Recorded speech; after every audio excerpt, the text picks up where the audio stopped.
The following is a fan-based discussion. All properties discussed are property of Toei Inc., Bandai, Hasbro, and Subaru Productions.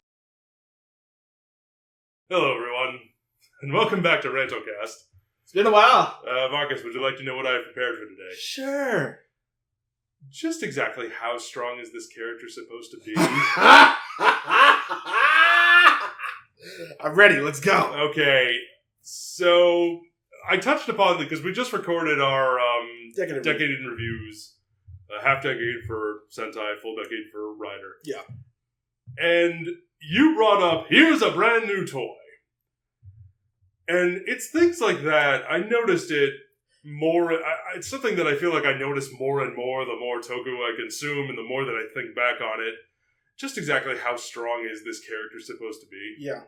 Because there are so many moments where we are faced with a monster or some sort of threat, and it feels like the only way we are ever able to solve said problem is to give him a power-up. Yes. We have to give him a power-up, or we have to give him some sort of new ability, or them some sort of new ability if it's a Sentai, or the Red a new ability, what have you.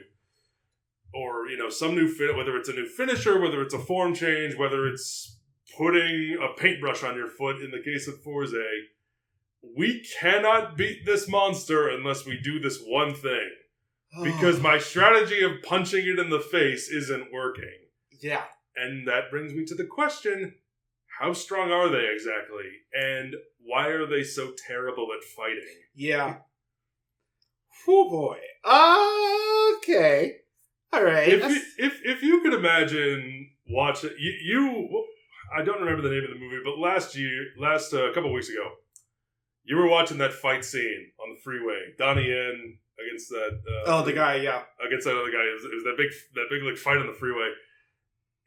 If you could imagine any martial arts movie, Kung Fu Killer, that was it. Yeah. If you could imagine that or any martial arts movie where, oh no, Jackie Chan can't beat these guys. We have to give him the ring of hoobly boobly, and then he shall be strong enough to defeat the villain. What? Or oh no, Superman isn't strong enough. He has to wear the yellow cape of Klagugla, and now he is strong enough to defeat the villain. Okay.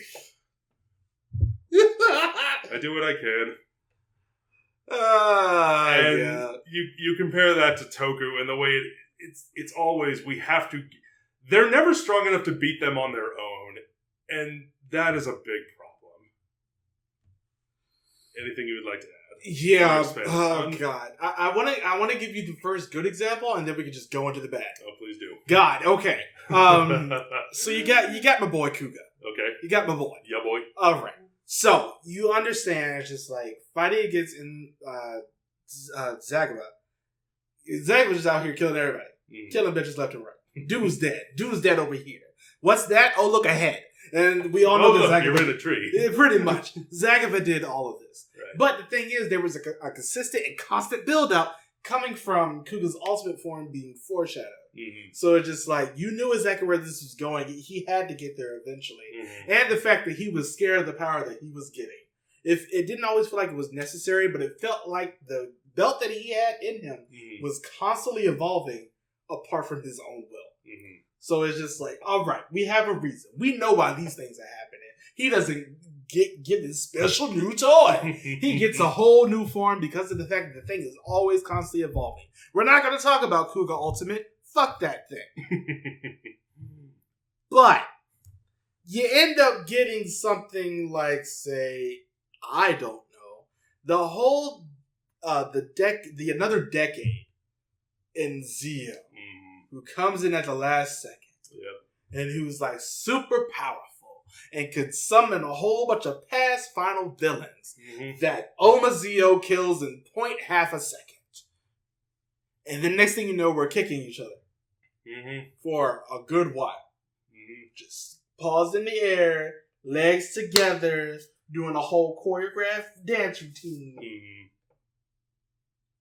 And no one's dying. So we're just sitting here stuck. I said this in the Ghost review. It's the finishers that never seem to work or make sense. Oh God, you want to bring up Ghost?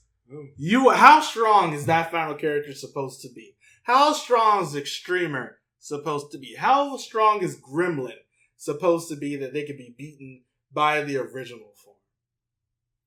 Well, you see, with Gremlin, he had a special ring.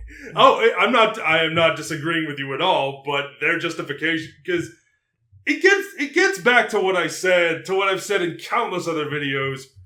It's about making you feel emotions. Yes. Rather than we do about telling a story with compelling characters. My mom and all of the memories. I wish I had brought her up at some point throughout the actual show. But no, I don't know who this is. It has nothing to do with anything that's going on. Because at the end of Ghost, when we're fighting this giant city-destroying kaiju that is sucking up souls left and right, and then suddenly we get a memory, we get a flashback with his mom, and like, oh, I feel better now. I can beat it. Or in the case of Wizard, oh, Koyomi left me this last ring. It's her with this friendship and this bond that we shared. Now I can defeat Gremlin.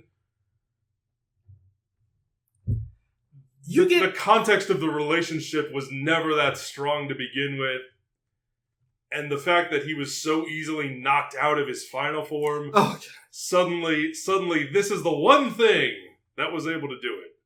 And so I ask you, how strong is he supposed to be exactly? Sometimes you can sort of skirt around it. Doesn't happen often, but sometimes you can skirt around it. Let's look at Kabuto, for example. This is an odd example. I'm bringing it up. I can travel back through time, but the bad guy can stop time. Ooh, I can't go anywhere. Somehow we're going to beat this guy, though. And he only has it in this form. Not the second form. Not the third one. First one. Yeah. Bullshit. I call bullshit. And I hate it when they do that.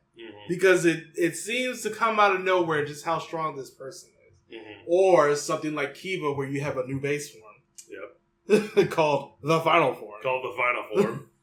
So it's just like, it feels like everything that comes after that, you shouldn't be struggling against. Just like, why are we even having that much trouble fighting this thing? And to me, it seems like we are erasing the need for our character to develop as a fighter. Yeah. We are erasing the need to develop or create creative action scenes. Yeah. To improve our fight choreography. What if I, use my environment to my advantage? What if I am able to use my momentum to my advantage? What if I take this power that I have and I'm able to, give myself, just that much of a speed boost or that much of a height boost, and that's what I can use to get the edge on this monster or this person or whatever. But no, it's like, no, I only know how to punch and I know how to occasionally kick. Occasionally. And sometimes do some flips. Or a sword. Or a sword, or I have a gun, or, a spear, or whatever the toy-making gods have decided to bestow upon me. Yeah. And I only can do that. Yeah. I am limiting they limit their characters. Yeah. So much with what they can do within a fight scene. Yeah. And this, I have to, we can't, not just to focus on Rider the whole time, we got to talk about Sentai too. Instead of... I had two other examples. Instead of, with Rider? Yeah. By all means, please. I feel like if you're going to do Let's keep it going. You got to be consistent. You got to be smart. You got to be... You got to be rough. You got to be tough. You got to be stronger. Stronger, better, faster. You got to be better. A little harder. You got to be bold. You got to be wiser. You went that direction. I went that far. But both good songs. You got to do it you just got to be smart. And I feel like if you're going to do it, you got to have a very explicit reason for why you have to be smart. Freaking Hyper Muteki. I have to be able to work inside of frozen time. The invincibility star lets me do that. Yay, we know how to do it. For 0-1, I have to be able to predict his movements. Otherwise, I will not be able to hit him. We got 0-2. Yay! You know how to do it. But unfortunately, some writers, RITERS, do not, which is a problem. I still think one of the best examples I've seen in such a long time was in the 0-1 movie, where the final form wasn't working because the bad guy was made out of nanobots. So we had to use the form that was a lot of metal grasshoppers, which is technically weaker than the final, to eat the nanobots. Yeah. And I'm sitting here like, that's insane. How dare you be smart in a show? How dare you use your power in a creative and interesting way to solve a problem? Yeah. Because any other movie, it would have been... Here, they would have thrown him, thrown a toy in his face. It would have bounced off his head, and it was like, what's this? It's the anti-nano machine suit.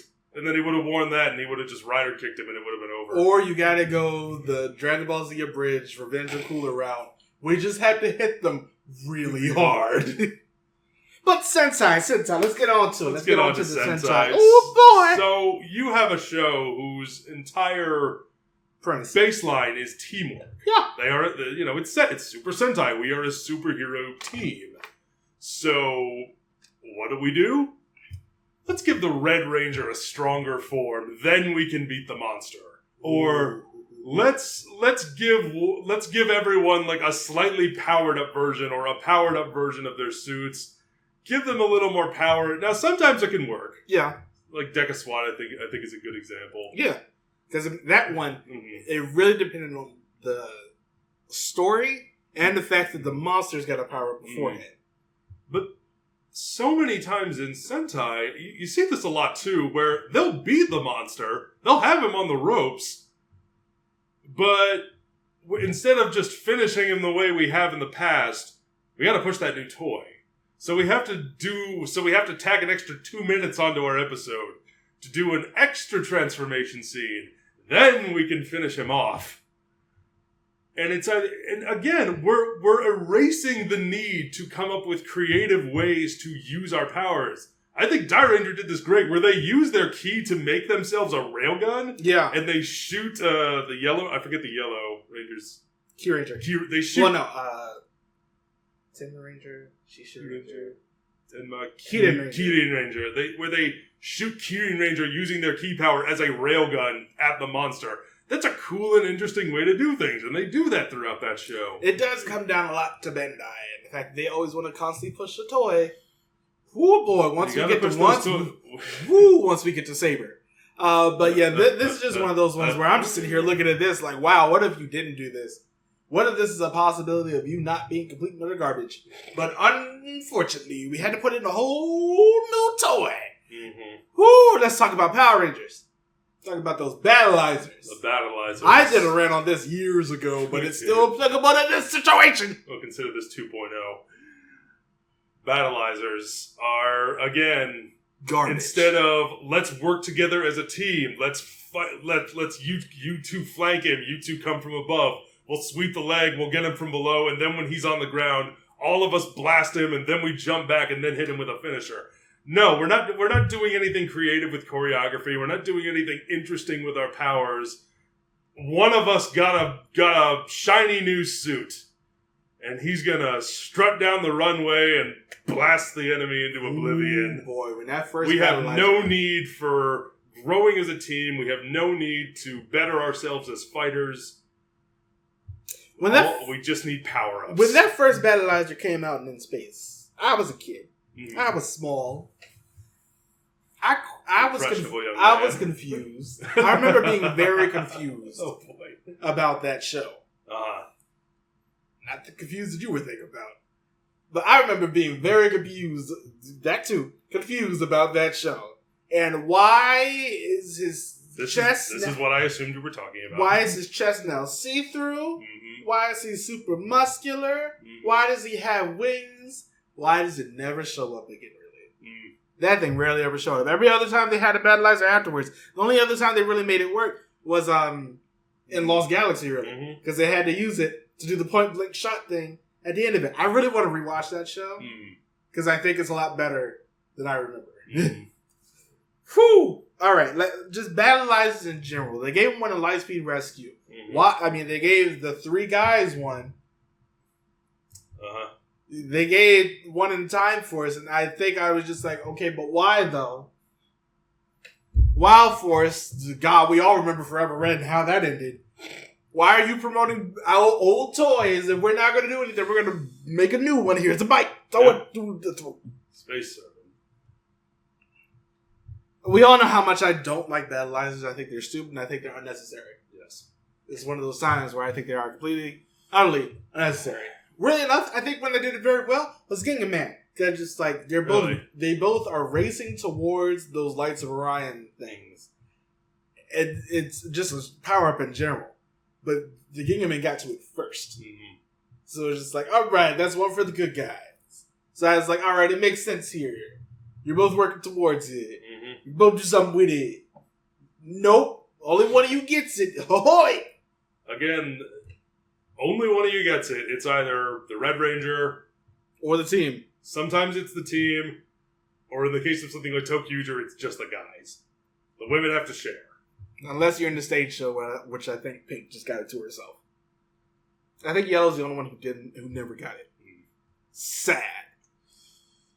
Ultraman. Whoo! Ultraman, much as I love you, much as you have created some of my favorite Toku, you are guilty of this as well. Yeah. Where Ultraman will be introduced in the first episode, and he'll be. It's like, oh my goodness, the Giant of Light, Ultraman is here to save the world. He defeats the kaiju. Usually, we'll get the blinking light of low health, and you can hear the Pokemon doo-doo in the background. Oh my god, I hate that. You can hear it in the background, in somewhere deep in your psyche, if you are familiar with said sound. But he's able to win. He leaps off into the sky victorious. I can hear it right now. And then the second episode happens, and usually it is the second episode with Ultraman because Ultraman is usually much shorter. Yeah. And all of a sudden, I can't beat this monster. All of a sudden, I can't do it. Woo. It's like I understand we are dealing with a very different scale. Because Sentai Rider, it's boots on the ground. We're fighting the monster head on. This time it's boot the size of a car on the ground. Yes, or a double-decker bus. Yeah, in this case, the size of this apartment. Yeah, and so scale does play into it, but there never seems to be a way that he can. Like, how cool would it be? Because I love when they are able to introduce new forms that are able to expand his strength or give him more speed. And I do like that. I think that, for the most part, can be pretty well used. Because we are inherently changed. It's like switching up fighting styles. Yeah. It's like I start using karate, I'm switching up to taekwondo. Or judo. Or I'm switching to Greco-Roman wrestling, or I'm switching to Jeet Kune Do. I'm switching up the way that I fight. I'm moving faster, I'm hitting harder, or I'm more balanced. Yes. That's okay. We're fundamentally changing a fighting style. But when it's like, oh, I need this dagger. Oh, you're talking about Zeto here.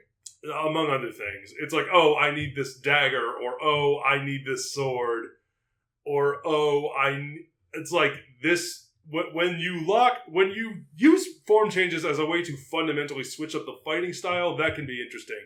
When you use a form change to just give him a piece of plastic that he can now attack with 10% more efficiency, again, it's like you're switching out weapons in an RPG as opposed to something like Devil May Cry, where you have all the tools and you have to use them in creative ways to keep your style combo up.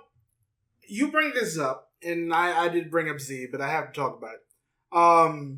I feel like Zeta is a really big purveyor of this issue, and I say that for one specific reason. Please do. Delta Rise and Gamma Future as a form. Do you remember how strong that form was? Remember how broken it was? Let's go ahead and summon lightning and shrink ourselves and go inside the monster and blow him up from the inside and summon Tika, Dinah, and Gaia to just kill this thing really quickly. Yeah. That form was broken. Yeah. That is a very broken form.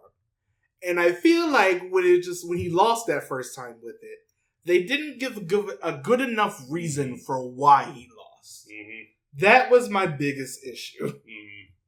I like Zeto, But the Delta Rise thing with the Belial Claw thing didn't really make sense for why they started using it.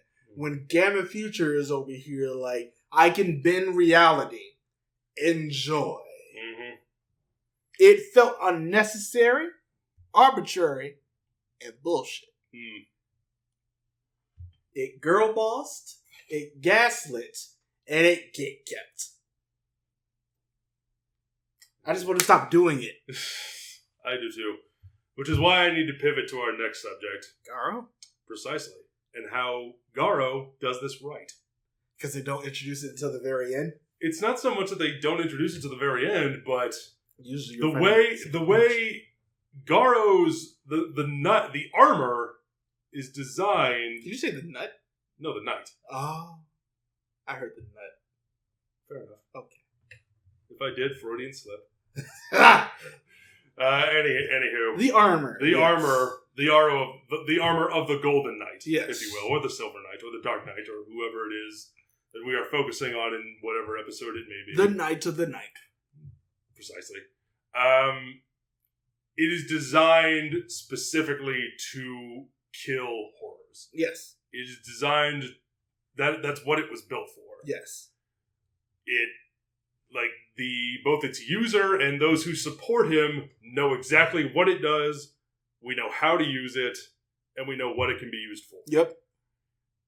And we are not pulling things out of our ass for the sake of making things more interesting. You know how they make things interesting in Garo?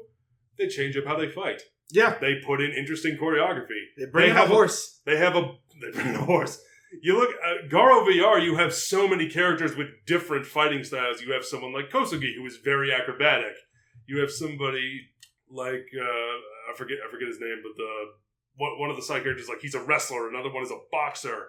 And then at the end, when Kwon finally puts the armor on and he incorporates all their styles into it, the Dark Knight armor is technically much more powerful, but because they are able to have him use everything that he's seen and use it in an interesting way to pay homage to those who he has fought with, he's able to still win. He's able to win using his brain, not just his brawn. I love that. This is why when I'm just going to bring in Lupin because I feel like it's a very obvious Please comparison. do. I think it's appropriate to bring it up. When people, and I see this a lot, people love to write off the Pat Rangers. Mm-hmm. And I'm just like, why? And they're like, they don't get enough. And I'm sitting here like, they don't need it. No. They really do not. They have to be clever. Mm-hmm. They have to learn how to fight smart. Mm-hmm. I feel like there are two really good instances that just pop out of my head. When the Lupins had like all their the scissors and all that on, and the monster was about to do something, and Tsukasa was like, "What if I made you do this?" Goes around like places the Lupin Rangers to beat the monster because she figured out how to do it on her own. Mm-hmm. Or when Keiichiro was fighting Lupin X and blasted out the finisher. Mm-hmm. I'm still here like, one, I had never seen that before, so that I was wow. But you gotta remember, in the older ones, why do they not have it? It's for a reason. Yeah, I know demographics change, things change, blah blah blah blah bullshit. The point is the fact that they were smart enough, they were talented enough, they were skilled enough to go around and figure out exactly how to do these things without a brand new toy. Mm-hmm. You gotta love the ingenuity. Mm-hmm. I love watching ingenuity on television. Yes. And that's the thing I really wish that more of these shows would end up doing. Like Garo, they bring it up, like either they end up bringing it up late or, Goken comes out, the horse, and they end up having to fight with him. And, usually by that point, it's because the threat has become a gigantic boob lady. Yeah, it's become a giant, naked woman clutching a sword, and or Howl's Edgelord Brothers moving castle. It's become some sort of it's become some sort of grand, large scale threat, like literally large in size. Yeah. That we can't deal with at ground level. Yeah. So we need to call upon these extra powers that we have. Sometimes it can be a little bit bullshit, like Kaoru giving COVID by drawing him the first time. Yeah. But I think that's because of where she was. Mm-hmm. Either way. But then you look at something like Goldstorm, and the way Rian and Ryuga are able to combine their efforts as a knight and a priestess, and are able to use teamwork and to use their powers in tandem in a way that is just it's interesting to watch. It's good. It makes for good action. It develops the characters, and it really puts into context their relationship, and it's just really good. I like it a lot. Basically, what we're saying is we want another Garo season. In the quality of Goldstorm. Yes. Or VR. Or Vanishing Line. Yes. I just really want another season. Yeah, I am pleading to the company that makes Garo right now through this microphone. Please make another season. Do it, please. It would greatly be appreciated. For the fans. Especially if you finished off everyone. Jinga's story. That'd be good. I want to see the conclusion. But yeah. So yeah. This is a long rant. I approve. Lots of thoughts. Yeah. Let us know what you think. Let us know what you think. How do you feel about power levels? Do you feel that, how strong is this character supposed to be? Do you think, like Vegeta, power levels are bullshit? Mm-hmm. Or does it not bother you at all? Or does it depend on the show? All right. All your thoughts I would love to hear. Don't forget to join us in all the thing. We'll see you next time. Bye! Thank you for watching. I don't know what's up with me today.